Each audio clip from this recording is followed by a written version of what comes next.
Hello everyone, स्वागत है आप सभी का एक बार फिर से सेरिब्रम नर्सिंग एकेडमी के इस ऑनलाइन प्लेटफॉर्म के ऊपर इंपॉर्टेंट नर्सिंग की पॉइंट के रिगार्डिंग अपन बात कर रहे थे। स्टार्ट करते हैं आज की सेशन को। जो लोग चैनल के ऊपर नए जुड़े हो चैनल को सब्सक्राइब कर लीजिएगा और साथ के साथ बेल आइकन जरूर प्रेस कीजिए, आने वाली हर क्लास में नोटिफिकेशन आप लोगों को मिल सके। ये जितने भी अपनी की पॉइंट की बात करें, ये की पॉइंट आपके आगामी हर एक एग्जाम के लिए बहुत इंपॉर्टेंट साबित है, वो होने वाले हैं। इतने दिन कंटिन्यू से अपनी की पॉइंट रिगार्डिंग बात करें, 500 की समथिंग की पॉइंट अपनी कंप्लीट हो चुके हैं। अब से अपन जो की पॉइंट स्टार्ट करने जा रहे हैं, सब्जेक्ट वाइज की पॉइंट स्टार्ट करने जा रहे हैं। स्टार्टिंग सबसे पहले अपन एनाटॉमी एंड फिजियोलॉजी की पॉइंट है उसको कंप्लीट है वो करने वाले हैं, तो जुड़े रहेगा लास्ट तक सेशन को, बहुत ही मजा आने वाला। स्टार्ट करते हैं आज की सेशन को। सबसे पहला की पॉइंट रहने वाला है the base of the heart is the found by. जो हार्ट है उसका जो बेस बनता है किसके द्वारा बनता है, वो बनता है लेफ्ट एंड राइट एट्रियम के द्वारा। बोल सकते हैं लेफ्ट एंड राइट एट्रियम के द्वारा किसका बेस बनता है, हार्ट का बेस है वो बनता है। नेक्स्ट है the apex of the heart. जो सबसे ऊपर वाला जो पार्ट होता है अपेक्स पार्ट होता है हार्ट का, वो किसके द्वारा बनता है, ये बनता है आपके लेफ्ट वेंट्रिकल के द्वारा। किसके द्वारा बनता है, लेफ्ट वेंट्रिकल के द्वारा फॉर्म किया जाता है। नेक्स्ट है the apex of heart located at. Apex of heart है किसके द्वारा बनता है, लेफ्ट वेंट्रिकल के द्वारा बनता है। सिंपल सी बात ये पूछे अपेक्स ऑफ हार्ट है कहां सिचुएटेड होता है, कहां लोकेटेड होता है, ये बोल सकता है कि लेफ्ट वेंट्रिकल है, कहां सिचुएटेड होता है, कहां लोकेटेड होता है, वो कहां होता है, left side fifth intercostal space, left side fifth intercostal space at mitral valve. Clear है, कहां पे सिचुएटेड होता है आपका,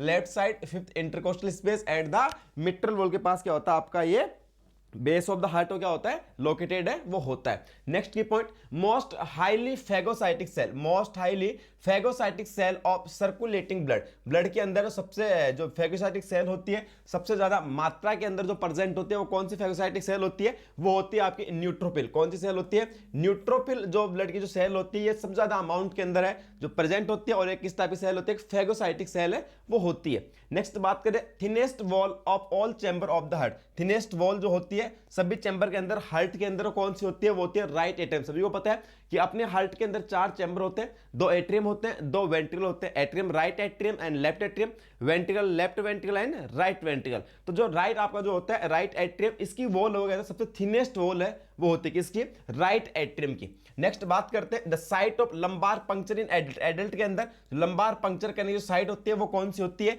L3 एंड L4। कौन सी साइट होती है, L3 एंड L4 वर्टिब्रा के बीच में क्या करते हैं अपन, लंबार पंक्चर करते हैं। किसके अंदर, एडल्ट के अंदर। क्यों करते हैं, to collect the CSF fluid, to collect the CSF fluid. Clear है, CSF फ्लूइड कलेक्ट करने के लिए क्या कहता है, लंबार पंक्चर को किया जाता है। एडल्ट के अंदर लोकेशन क्या होती है, lumbar third and lumbar fourth vertebra के बीच में करते हैं। नेक्स्ट बात करें site of lumbar puncture in children, तो चिल्ड्रन के अंदर कहां करते हैं, lumbar 4 and lumbar 5th vertebra के बीच में करते हैं। क्यों, क्योंकि बच्चों के अंदर है जो आपके जो स्पाइनल कॉर्ड होती है वो L3 वर्टिब्रा तक क्या होती है, प्रेजेंट होती है। इसीलिए बच्चों के अंदर L4 एंड L5 वर्टिब्रा से क्या करते हैं, CSF फ्लूइड कलेक्ट करते हैं, बोल सकते हैं लंबार पंक्चर करते हैं। और एडल्ट के अंदर L3 एंड L4 वर्टिब्रा क्या करते हैं, लंबार पंक्चर है वो किया जाता है। नेक्स्ट बात करते हैं the longest and largest nerve. अपनी बॉडी की बात है, सबसे लॉन्गेस्ट और जो लार्जेस्ट नर्व होती है वो कौन सी होती है, सियाटिक नर्व होती है। सबसे लॉन्गेस्ट और लार्जेस्ट बॉडी की नर्व के बारे में पूछा जाए तो वो कौन सी होती है, सियाटिक नर्व है वो होती है। नेक्स्ट बात करते हैं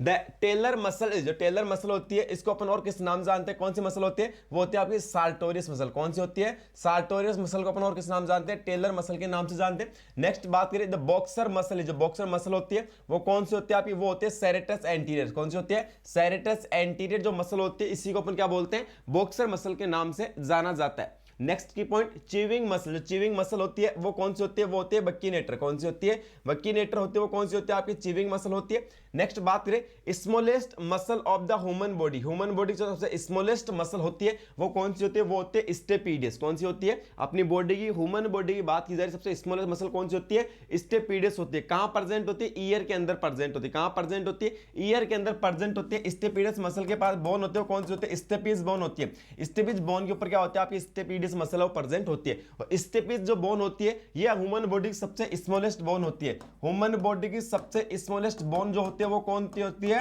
स्टेपिस होती है। कौन सी, कहां प्रेजेंट होती है आपके ईयर के अंदर। ईयर के अंदर कहां प्रेजेंट होती है, मिडिल ईयर के अंदर। कहां प्रेजेंट होती है, मिडिल ईयर के अंदर। क्लियर है, जो स्टेपिस बोन प्रेजेंट होते हैं वहीं पे कौन सी मसल प्रेजेंट होता है, स्टेपिडियस मसल होती है। स्टेपिडियस ह्यूमन बॉडी की सबसे छोटी मसल होती है, स्टेपिस ह्यूमन बॉडी की सबसे छोटी बोन है वो होती है। नेक्स्ट बात करते हैं strongest muscle of the human body. Human body की सबसे जो स्ट्रॉन्गेस्ट जो मसल होती है, वो बोल सकते हैं मजबूत जो मसल होती है वो कौन सी होती है, वो होती है मिजेटर मसल। कौन सी मसल होती है, मिजेटर मसल, जो किसके लिए रेस्पॉन्सिबल होती है, च्यूइंग के लिए रेस्पॉन्सिबल होती है। खाना चबाते हैं, च्यूइंग के लिए क्या होती है, रेस्पॉन्सिबल होती है कौन सी मसल, मिजेटर मसल। और ये क्या होती है, ह्यूमन बॉडी की सबसे स्ट्रॉन्गेस्ट सबसे मजबूत मसल है वो होती है। नेक्स्ट बात करते हैं the largest muscle in the body. Human body के सबसे जो लार्जेस्ट मसल होती है वो कौन सी होती है, वो होती है ग्लूटियस मैक्सिमस। कौन सी होती है, सबसे लार्जेस्ट मसल कौन सी होती है, ग्लूटियस मैक्सिमस ह्यूमन बॉडी की सबसे लार्जेस्ट मसल है वो होती है। नेक्स्ट बात करते हैं the most flexible muscle of the human body. Human body की सबसे फ्लेक्सिबल मसल होती है वो कौन सी होती है, टंग। कौन सी होती है,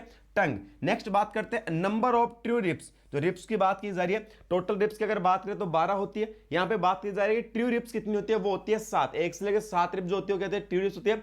एंटीरियर एंड पोस्टर दोनों साइड के अंदर क्या होती है, अटैच होती है। नेक्स्ट बात करते हैं कि number of false rib. False rib कितनी होती है, वो होती है 3, 8, 9, 10। जो तीनों रिप्स होते हैं कैसी रिप्स होती है, फॉल्स रिप होती है। नेक्स्ट बात है फ्लोटिंग रिप्स कितनी होती है, वो होती है 2।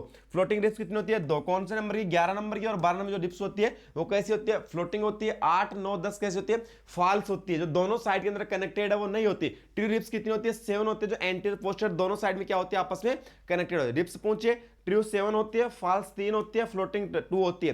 फ्लोटिंग कौन कौन सी होती है, 11 और 12 नंबर की होती है। फॉल्स आपकी 8, 9, 10 नंबर की होती है। और जो ट्रू रिप्स होते हैं वो कितनी होती है, 1 to 7 वाली जो रिप्स होती है कैसी होती है, ट्रू रिप्स है वो होती है। चलते हैं नेक्स्ट की पॉइंट की तरफ।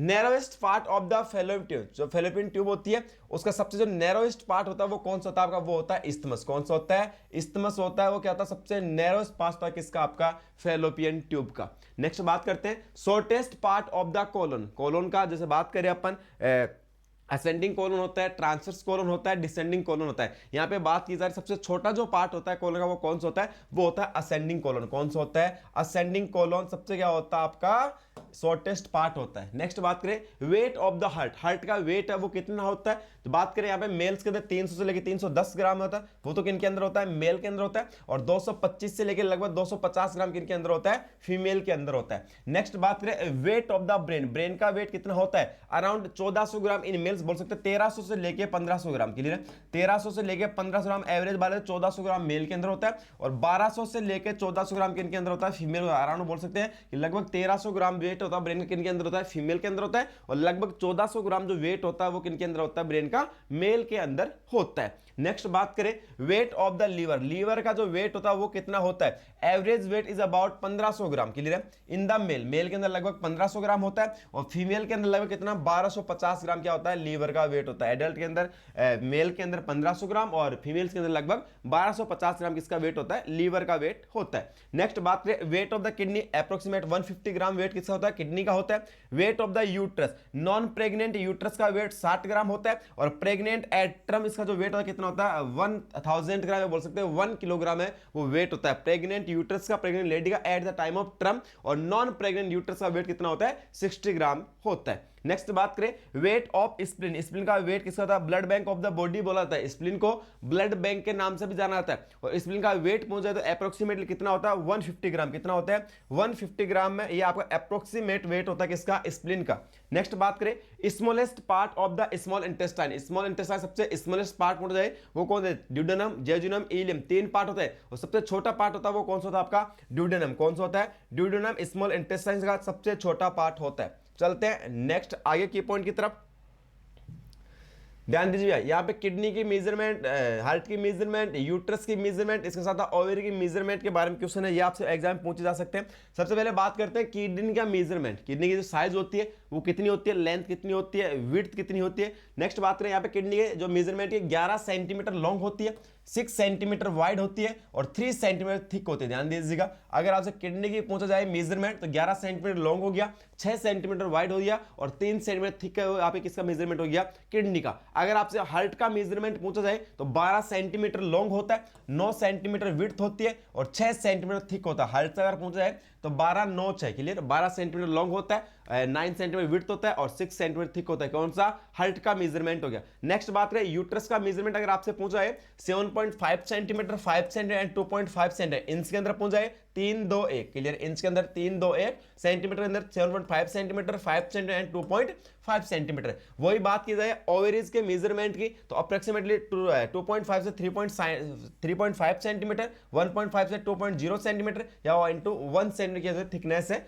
वो होती है। तो ये होता अब किसका, ओवरीज का मेजरमेंट। Is it clear? तो ये मेजरमेंट के बारे में एग्जाम में क्वेश्चन पूछा जा सकते हैं। किडनी की लेंथ कितनी होती है, किडनी की विड्थ कितनी होती है, हार्ट की लेंथ कितनी होती है, यूट्रस की लेंथ कितनी होती है, ओवरीज की लेंथ वो कितनी होती है। तो ये मेजरमेंट आपसे एग्जाम की तरह पूछे जा सकते हैं, तो याद रखना है। नेक्स्ट बात करें लार्जेस्ट सिस्टेमोइड बोन, सबसे लार्जेस्ट सिस्टेमोइड जो बोन होती है वो कौन सी होती है, वो होती है पटेला। कौन सी होती है, patella is the largest sesamoid bone. Next बात करें द स्मॉलेस्ट क्रेनियल नर्व, जो स्मॉलेस्ट क्रेनियल नर्व होती है वो कौन सी होती है, ट्रोक्युलर होती है। 4th नंबर की क्रेनियल नर्व होती है। ध्यान दीजिएगा, लगभग सभी को पता होगा कि 12 पेयर क्रेनियल नर्व होते हैं। कितने होते हैं, 12 पेयर क्रेनियल नर्व प्रेजेंट करते, कुछ सेंसरी होती है, कुछ मोटार होती है, कुछ मिक्स्ड होती है। क्लियर? इनके बारे में अपन आगे बात करेंगे। टोटल क्रेनियल नर्व कौन कौन सी होती है, फर्स्ट वाली कौन सी होती है, सेकंड वाली कौन सी होती है। अभी सिर्फ आपको इतना यहाँ पे ध्यान रखना है कि सबसे स्मॉलेस्ट क्रेनियल नर्व होती है वो तो कौन सी होती है, ट्रोक्युलर होती है। नेक्स्ट बात करें कि सबसे लॉन्गेस्ट क्रेनियल नर्व होती है, सबसे लॉन्गेस्ट क्रेनियल नर्व होती है वो कौन सी होती है, वेगस होती है। ट्रोक्युलर आपकी 4th नंबर क्रेनियल नर्व होती है, वेगस आपकी 10th नंबर क्रेनियल नर्व होती है। यहाँ पे एक क्वेश्चन और बन सकता है, एक होती है शॉर्टेस्ट क्रेनियल नर्व। क्लियर है? अगर आपसे पूछे कि सबसे शॉर्टेस्ट क्रेनियल नर्व कौन सी होती है तो वो होती है ऑल्फैक्टरी। ध्यान दीजिएगा, सबसे शॉर्टेस्ट क्रेनियल नर्व होती है वो तो कौन सी होती है, ऑल्फैक्टरी होती है। अगर आपसे यहाँ से पूछे कि सबसे लार्जेस्ट, ध्यान दीजिए लार्जेस्ट एंड लॉन्गेस्ट दोनों के अंदर डिफरेंट है। अगर पूछे आपसे लार्जेस्ट क्रेनियल नर्व होती है वो कौन सी होती है तो वो होती है ट्राइजेमिनल। कौन सी होती है, ट्राइजेमिनल आपकी सबसे लार्जेस्ट क्रेनियल नर्व होती है। आपकी वेगस होती है सबसे लॉन्गेस्ट नर्व होती है। क्लियर है? ट्राइजेमिनल लार्जेस्ट क्रेनियल नर्व होती है, वेगस आपके लॉन्गेस्ट क्रेनियल नर्व होती है। उससे रिगार्डिंग अपन बात करें स्मॉलेस्ट क्रेनियल नर्व ट्रोक्युलर होती है, और यहाँ पे बात करें शॉर्टेस्ट क्रेनियल नर्व जो होती है वो कौन सी होती है, आपकी ऑल्फैक्टरी क्रेनियल नर्व है वो प्रेजेंट होती है। इसी रिगार्डिंग अगर आपसे क्वेश्चन पूछ जाए most extensive distribution of the cranial nerve, जो सबसे मात्रा के अंदर जैसे ब्रांचेज जो प्रेजेंट होती है, तो एक्सटेंसिव डिस्ट्रीब्यूशन जो होता है क्रेनियल नर्व का सबसे ज्यादा किसका होता है, वो होता है वेगस का। किसका होता है, सबसे ज्यादा किसका होता है, वेगस का होता है। क्यों होता है, आपकी वेगस जो नर्व होती है एक टाइप की मिक्स्ड क्रेनियल नर्व होती है। जो वेगस नर्व होती है कैसी नर्व होती है, मिक्स्ड क्रेनियल नर्व होती है। सेंसरी एंड मोटर दोनों टाइप के फंक्शन करती है। अपनी थोरेसिक कैविटी और एब्डोमिनल कैविटी में जितने भी ऑर्गन प्रेजेंट होते हैं सभी से सेंसरी इंपल्स भी लेके जाती है और मोटर इंपल्स से इसको सेंड भी करती है। थोरेसिक एंड एब्डोमिनल के जितने भी ऑर्गन सभी ऑर्गन क्या होते हैं, जिम्मेदार है वो होती है। इसलिए सबसे लॉन्गेस्ट क्रेनियल नर्व और सबसे ज्यादा एक्सटेंसिव डिस्ट्रीब्यूशन जो होता है क्रेनियल नर्व कौन सा होता है, आपके वेगस क्रेनियल नर्व का होता है। चलते हैं आगे की तरफ बढ़ते हैं भैया।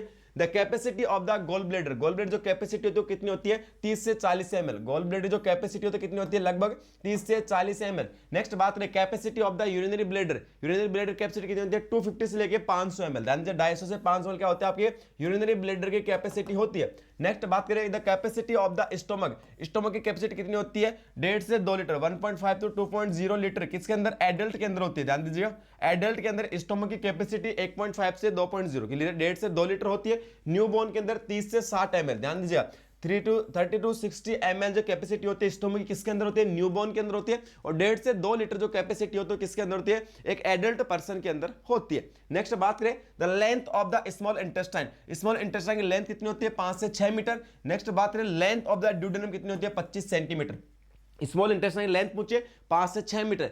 ड्यूडेनम भी आपके स्मॉल इंटेस्टाइन पार्ट होता है, इसकी लेंथ कितनी होती है, 25 सेंटीमीटर। सबसे स्मॉलेस्ट पार्ट होता है स्मॉल इंटेस्टाइन कौन सा, आपका ड्यूडेनम। सबसे स्मॉलेस्ट पार्ट होता है स्मॉल इंटेस्टाइन कौन सा, ड्यूडेनम। लेंथ कितनी, 25 centimetre. Total small intestine length में लगभग कितनी होती है, 5 से 6 मीटर। नेक्स्ट बात करें length of the large intestine, तो लार्ज इंटेस्टाइन लेंथ कितनी होती है, 1.5 मीटर। कितनी होती है, 1.5 मीटर। लार्ज इंटेस्टाइन 3 कोलन होते हैं, ascending colon, transverse colon and then descending colon होता है। क्लियर है? नेक्स्ट बात करें लेंथ ऑफ द इसोफेगस कितना होता है, 25 सेंटीमीटर। माउथ से स्टार्ट होता है, क्लियर, माउथ ओरल कैविटी से स्टार्ट होकर आता है, स्टोमक के ऊपर पार्ट है प्रेजेंट कौन सा, इसोफेगस। लेंथ कितनी होती है, 25 सेंटीमीटर। क्लियर, या बोल सकते हैं आहार नलिका बोलते हैं। क्लियर, फूड पाइप है वो भी किसको बोलाता है, इसोफेगस को बोलाता है। इसकी लेंथ 25 सेंटीमीटर होती है। नेक्स्ट बात करें लेंथ ऑफ ट्रेकिया, ट्रेकिया की लेंथ कितनी होती है, 10 सेंटीमीटर। ट्रेकिया की लेंथ होती है वो कितनी होती है, 10 सेंटीमीटर होती है। Length of the ureter, ureter की लेंथ कितनी होती है, 25 सेंटीमीटर। ये बेसिक क्वेश्चन आपके एग्जाम के अंदर आते हैं, और जब तक बेस क्लियर नहीं होगा आप आगे कुछ नहीं कर पाओगे।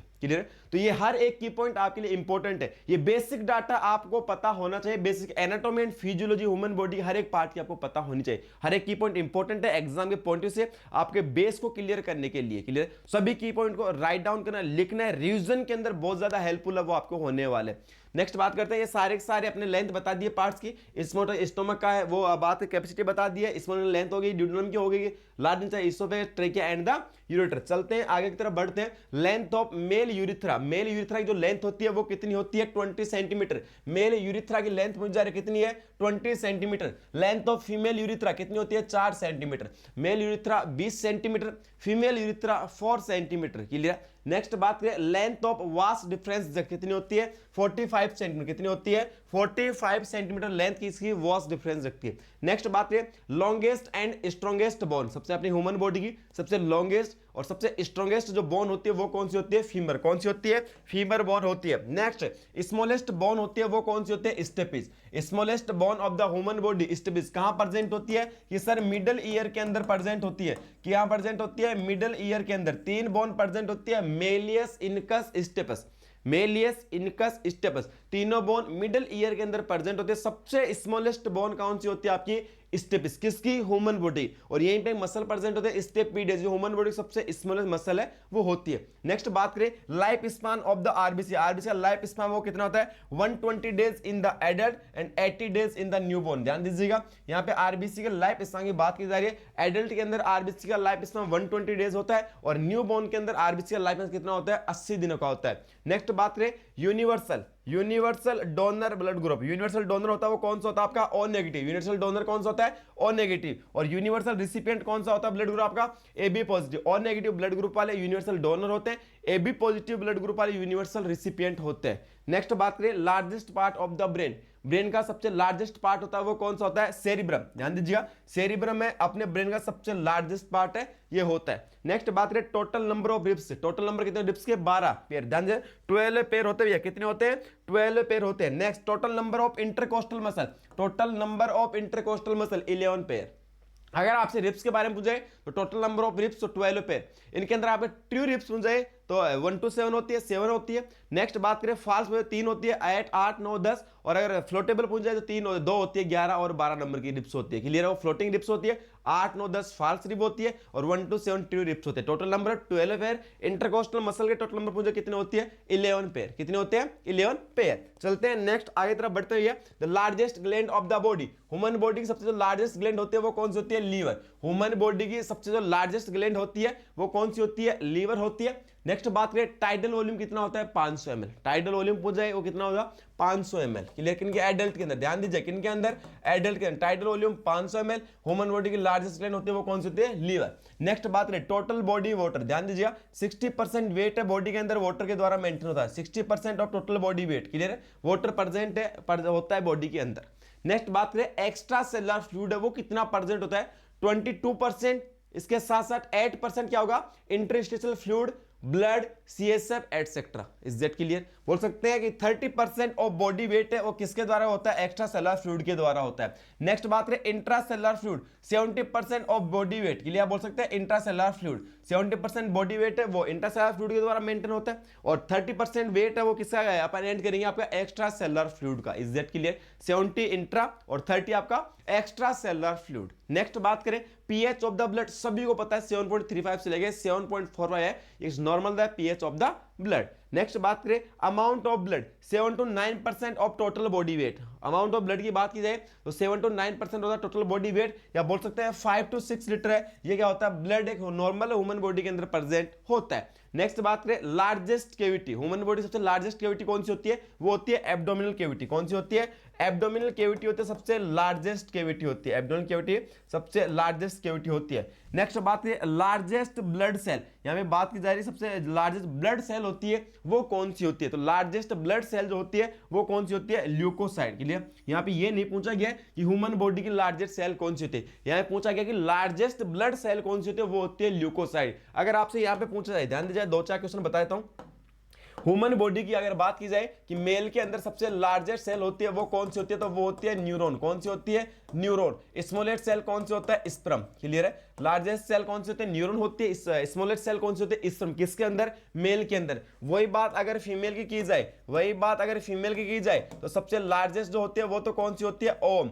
सबसे लार्जेस्ट तो कौन सी होती है ओम और सबसे स्मॉलेस्ट कौन सी होती है प्लेटलेट। कौन सी होती है platelets.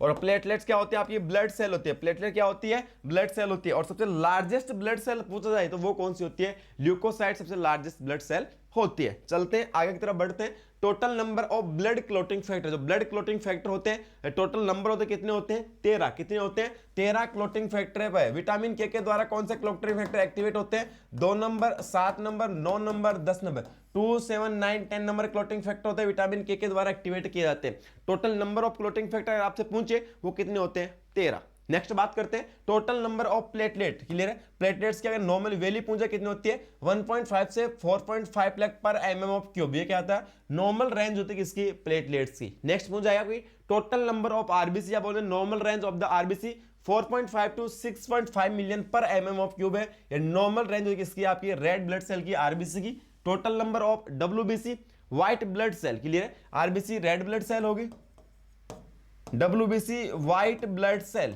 White blood cell normal range पूछ जाए तो 4000 से 11000 per mm of cube. Clear, 4000 to 11000 per mm की नॉर्मल रेंज होगी किसकी, आपकी WBC काउंट की। नेक्स्ट बात करते हैं total number of muscles in human body. वैसे तो अगर एक्यूरेसी अपन देख जाए कि टोटल नंबर ऑफ कितनी होती है मसल ह्यूमन बॉडी के अंदर, ये अपने एक एक्यूरेसी तो हम नहीं बता सकते, लेकिन लगभग एक आइडिया बता सकते 639 से लेके 650 मसल ह्यूमन बॉडी के अंदर प्रेजेंट होती है। अगर सर ऐसा नहीं है कि उसने आया एग्जाम के अंदर ओनली सिंगल डिजिट पूछ दे तो फर्स्ट प्रायोरिटी आप दे देना 639। फर्स्ट प्रायोरिटी किसको दे देना, 639 को आप दे सकते हो। टोटल नंबर ऑफ मसल्स की बात मुझे तो लगभग 639 से 650 क्या होते हैं मसल्स होते हैं ह्यूमन बॉडी के अंदर। सर इनमें से एक डिजिट देंगे 639, आपका करेक्ट आंसर यहाँ पे जाएगा। नेक्स्ट बात करते हैं other name of anti diuretic hormone. Anti diuretic hormone होता है, इसका दूसरा नाम है वो कौन सा होता है, तो वो होता है वेसोप्रेसिन। क्या होता है, वेसोप्रेसिन आपके एंटी डायरेटिक हार्मोन का दूसरा नाम होता है। Is that clear. नेक्स्ट बात करें बटरफ्लाई शेप्ड एंडोक्राइन ग्लैंड होती है, वो कौन सी होती है, वो होती है थायराइड ग्लैंड। थायराइड ग्लैंड कौन सी होती है आपकी, बटरफ्लाई शेप एंडोक्राइन ग्लैंड कौन सी होती है, थायराइड ग्लैंड होती है। Number of parathyroid gland, parathyroid gland कितने नंबर होते हैं, 4 होती है। पैराथायराइड ग्लैंड कितनी होती है भैया, 4 होती है। Next number of adrenaline gland, adrenal जो ग्लैंड होती है कितनी होती है, टोटल 2 होती है। कहां प्रेजेंट होती है, किडनी की अपर सरफेस के ऊपर। नेक्स्ट बात करें other name of adrenal gland. Adrenal gland का दूसरा नाम क्या होता है, वो होता है सुप्रारिनल ग्लैंड, क्योंकि ये जो किडनी होती है उसकी अपर सरफेस के ऊपर क्या होती है, प्रेजेंट होती है। एड्रिनल ग्लैंड होती है, ये कहां प्रेजेंट होती है, किडनी के अपर सरफेस के ऊपर प्रेजेंट होती है। इसका दूसरा नाम क्या होता है, सुप्रारिनल ग्लैंड के नाम से भी अपन किसको जानते हैं, एड्रिनल ग्लैंड को जानते हैं। चलते हैं नेक्स्ट, एलिमेंट असेंशियल, ध्यान दीजिएगा, element essential for the formation of thyroid gland hormone. Thyroid gland के हार्मोन के फॉर्मेशन के लिए कौन सा एलिमेंट है जो असेंशियल होता है, वो होता है आपका कौन सा, आयोडीन। कौन सा होता है, आयोडीन है। ये इंपॉर्टेंट होता है, असेंशियल होता है, इसके बिना आपका जो हार्मोन है वो नहीं बन पाएगा। नेक्स्ट बात करते हैं other name of T4 hormone. Thyroid stimulating hormone होता है, main hormone T3 and T4 होते हैं। अगर पूछा कि T4 का अलग दूसरा नाम क्या होता है, वो होता है थायरोक्सिन। T4 का दूसरा नाम क्या होता है, थायरोक्सिन। अगर आपसे पूछा कि T3 हार्मोन का दूसरा नाम क्या होता है, वो होता है ट्राईआयोडोथायरिन। कौन सा होता है, ट्राईआयोडोथायरिन। आपको T3 होगा, थायरोक्सिन इसको बोल सकते हैं T4 को।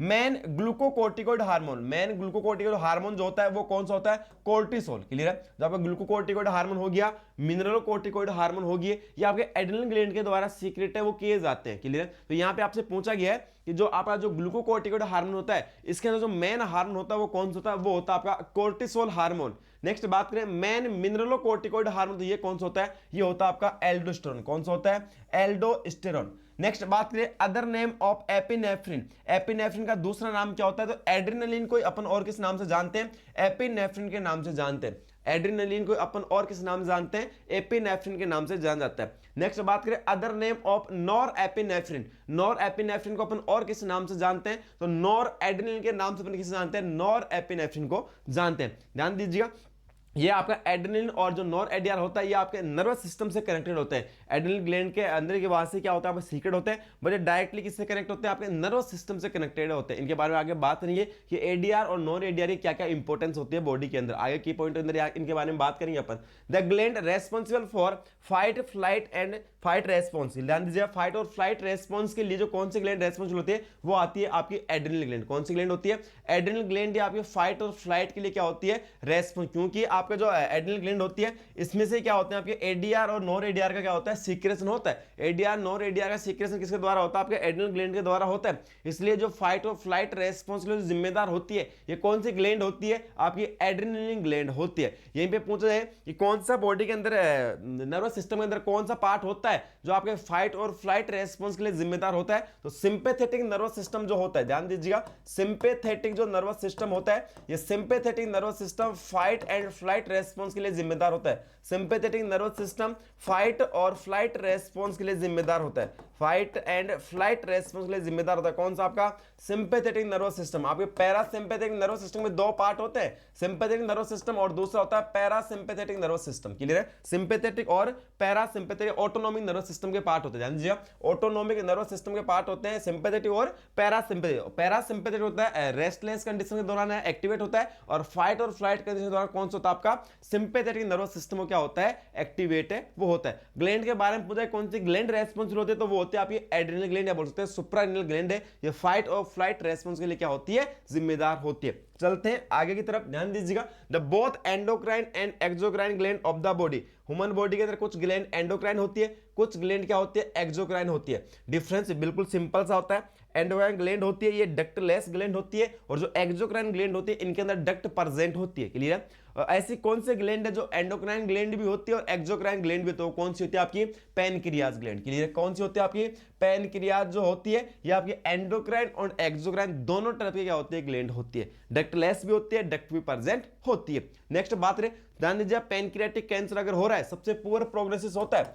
सबसे पुअर प्रोग्नोसिस होता है आपके पैनक्रियाज के अगर कैंसर होता है और मेनली कहां पे, क्योंकि हेड के आवास होता है पैनक्रियाज के हेड के अंदर, सबसे पुअर प्रोग्नोसिस कौन सा कैंसर होता है आपके पैनक्रियाटिक कैंसर का सबसे पुअर प्रोग्नोसिस है वो होता है। नेक्स्ट बात करें the hormone secreted by alpha cell of the pancreas. Pancreas के अंदर अलग अलग सेल्स प्रेजेंट होती है। यहां पे बात यह है कि अल्फा सेल होती है उसके द्वारा कौन सा हार्मोन सीक्रेट किया जाता है, तो वो किया जाता है ग्लूकागोन। कौन सा ग्लूकागोन। बीटा सेल के द्वारा कौन सा किया जाता है इंसुलिन। कौन सा किया जाता है इंसुलिन। ह्यूमन बॉडी के अंदर इंसुलिन एक ऐसा हार्मोन होता है जो ब्लड ग्लूकोज लेवल को डिक्रीज करता है। कंप्लीट ह्यूमन बॉडी के अंदर सारे हार्मोन होते हैं, सारे हार्मोन ब्लड ग्लूकोज लेवल को इंक्रीज करते हैं। इंसुलिन एक ऐसा हार्मोन होता है जो ब्लड ग्लूकोज लेवल को डिक्रीज करने के लिए क्या होता है रेस्पॉन्सिबल होता है। क्लियर, तो बीटा सेल के द्वारा पैनक्रियाज जो बीटा सेल होती है उनके द्वारा जो हार्मोन सीक्रेट किया था वो कौन सा किया था insulin.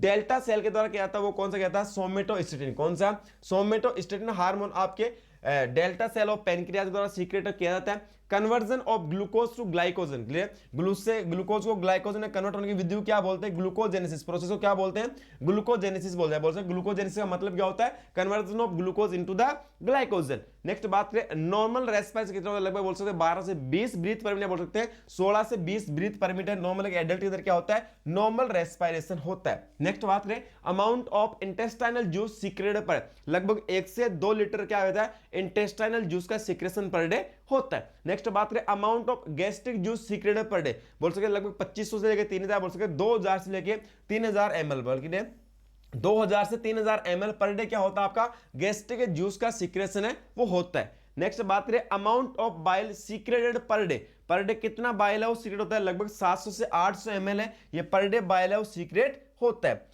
Next functional unit of the kidney, वो कौन है सिंपल सी बात है कि नेफ्रॉन क्या होती है स्ट्रक्चरल एंड फंक्शनल यूनिट होती है किसकी आपके किडनी की। क्लियर, वैसे बहुत सारी होती है जो मेन जो यूनिट होती है हर एक अपने ह्यूमन बॉडी के सिस्टम के अंदर एक ऐसी यूनिट होती है जो पूरे सिस्टम को कंट्रोल करने के लिए क्या होती है जिम्मेदार होती है। क्लियर, जैसे बात करें अपन ह्यूमन बॉडी की स्ट्रक्चरल फंक्शन यूनिट कौन सी होती है कि सर वो होती है सेल। कौन सी होती है सेल। रेस्पिरेटरी सिस्टम की कौन सी होती है रेस्पिरेटरी सिस्टम कौन सी होती है तो वो होती है एल्यूलाई। क्लियर, कौन सी होती है एल्यूलाई। सर बात करें नर्वस सिस्टम की कौन सी होती है तो वो होती है न्यूरॉन। क्लियर है, नर्वस सिस्टम की कौन सी होती है न्यूरॉन। कि सर बोन की कौन सी होती है ऑस्टियन, बोन की कौन सी होती है ऑस्टियन। तो ऐसे हर एक सिस्टम क्या होती है मेन स्ट्रक्चरल एंड फंक्शन होती है। आप किडनी पूछा किडनी कौन सी होती है आपकी नेफ्रॉन है वो होती है। चलते हैं आगे की तरफ, ध्यान दीजिएगा, द नॉर्मल पल्स प्रेशर, जो नॉर्मल पल्स प्रेशर होता है वो कितना होता है। ध्यान दिया, सबसे पहले तो ये पता होना चाहिए कि पल्स प्रेशर क्या होता है। तो पल्स प्रेशर होता है difference between systolic blood pressure and the diastolic blood pressure. Clear. अपन बात करें बीपी की, ब्लड प्रेशर की बात करें तो दो होते हैं, एक होता है सिस्टोलिक ब्लड प्रेशर जो हायर रेंज होती है, एक होते हैं डायस्टोलिक ब्लड प्रेशर जो क्या होती है लोअर रेंज होती है। हमेशा सिस्टोलिक ब्लड प्रेशर किसके ऊपर डिपेंड करता है, ब्लड वॉल्यूम के ऊपर डिपेंड करता है। किसके ऊपर डिपेंड करता है, ब्लड वॉल्यूम के ऊपर डिपेंड करता है। और diastolic blood pressure blood vessels की इलास्टिसिटी के ऊपर डिपेंड करता है, ब्लड वेसल की इलास्टिसिटी ऊपर क्या करता है, डिपेंड करता है। क्लियर। तो सिस्टोलिक ब्लड प्रेशर नॉर्मल कितना होता है 120 होता है, और डायस्टोलिक प्रेशर नॉर्मल कितना होता है 80 होता है। और पल्स प्रेशर क्या होता है, सिस्टोलिक से डायस्टोलिक अपन क्या करते हैं माइनस करें, कितना होगा आपका, मतलब कितना आ जाएगा 40।